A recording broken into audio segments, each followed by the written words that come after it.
విఘ్నేష్ శివన్ తో తాను ఎలా ప్రేమలో పడింది వెల్లడించిన నయనతార. సౌత్ ఇండియాలో అత్యధిక పారితోషికం అందుకునే నటి నయనతార. నయనతార తమిళ దర్శకుడు విఘ్నేష్ శివన్ ను ప్రేమించి పెళ్లి చేసుకున్న సంగతి తెలిసిందే. ఈ సినీ కపుల్ 2022 జూన్ 9న ఒక్కటయ్యారు. నయనతార విఘ్నేష్ శివన్ దంపతులు సరోగసీ విధానంలో కవల పిల్లలకు జన్మనిచ్చినట్టు అప్పట్లో కథనాలు వచ్చాయి. తాజాగా నయనతార ప్రస్థానంపై ఓ డాక్యుమెంటరీ రూపుదిద్దుకుంది. ఈ డాక్యూ ఫిలిం పేరు Nayanthara beyond the fairy tale. ఈ డాక్యుమెంటరీ చిత్రం నుంచి మేకర్స్ చిన్న వీడియో క్లిప్ ను విడుదల చేశారు. ఇందులో నయనతార విఘ్నేష్ శివన్ తామిద్దరం ఒకరితో ఒకరు ఎలా ప్రేమలో పడింది వివరించారు.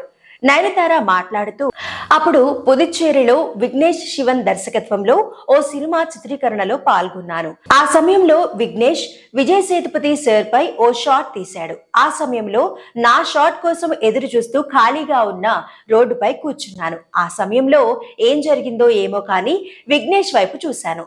ఏదో కొత్త ఫీలింగ్ కలిగింది. ఎంతో ముద్దుగా ఉన్నాడు అనిపించింది. సీన్ గురించి అతడు వివరించే విధానం కూడా ముచ్చటగా ఉంటుంది. దర్శకుడిగా ఓ సినిమాను తెరకెక్కించే పద్ధతి కూడా అంతే అందంగా ఉంటుంది అని వెల్లడించారు. విఘ్నేష్ మాట్లాడుతూ, ఆ సినిమా షూటింగ్ పూర్తయిన తర్వాత సెట్స్ పై మిమ్మల్ని మిస్ అవుతున్నాను అని నయనతార చెప్పింది. నేను కూడా మిమ్మల్ని మిస్ అవుతున్నాను అని రిప్లై ఇచ్చాను. నేను అబద్ధం చెప్పడం లేదు. ఏ అబ్బాయి అయినా సరే చక్కగా ఉన్న అమ్మాయిని చూస్తే అరే చాలా బాగుంది అని మనసులో మెచ్చుకుంటాడు. కానీ నయన్ మేడంను నేను ఆ దృష్టితో మాత్రం ఎప్పుడూ చూడలేదు అని వివరించారు. నయనతార స్పందిస్తూ, రిలేషన్ కు సంబంధించి నేను ముందడుగు వేయడం అదే ప్రథమం. అప్పటి నుంచి మా మధ్య మాటలు గతంలో కంటే వేరే విధంగా ఉండబోతున్నాయన్న విషయం మాకు అర్థమైంది అని వివరించారు.